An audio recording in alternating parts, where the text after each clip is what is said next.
Selamat siang, perkenalkan saya Agatha Oktaviani, ahli pertama pengelola pengadaan barang jasa pemerintah dari Balai Pengamanan dan Penegakan Hukum Lingkungan Hidup dan Kehutanan Wilayah Sulawesi. Hari ini tanggal 29 September 2022, saya mempelajari tentang analisis isu-isu kontemporer. Perubahan adalah suatu keniscayaan yang tidak bisa dihindarkan dan akan selalu menjadi bagian dari perjalanan peradaban manusia. Cara kita menyikapi terhadap perubahan adalah hal yang menjadi faktor pembeda yang menentukan seberapa dekat kita dengan perubahan tersebut.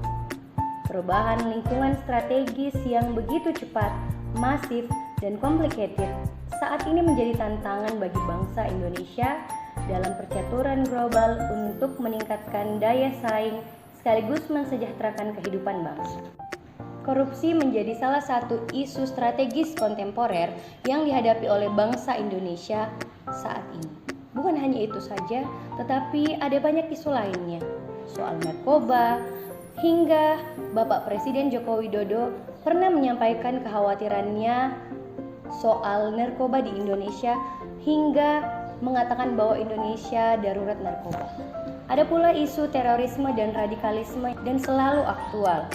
Ada money laundry dan proxy war. Ada pula isu yang saat ini sedang marak, yaitu kejahatan mass communication, yaitu cybercrime, hate speech, dan hoax yang semakin marak di tengah kemajuan teknologi.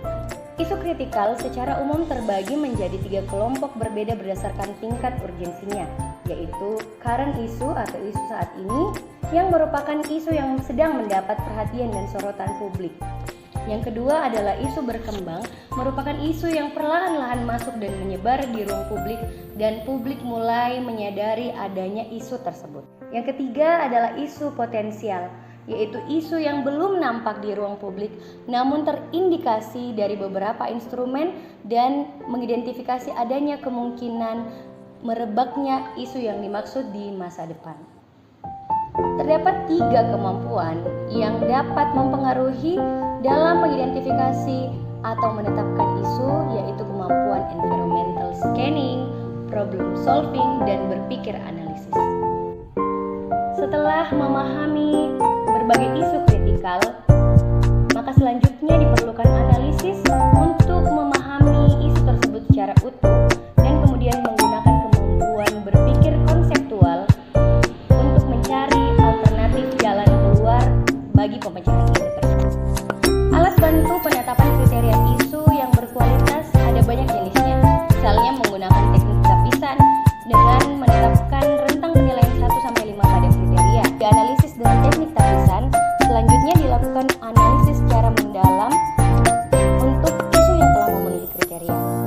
Ada beberapa alat bantu yang dapat digunakan untuk membantu menganalisis isu tersebut: mind mapping, fishbone, dan analisis SWOT.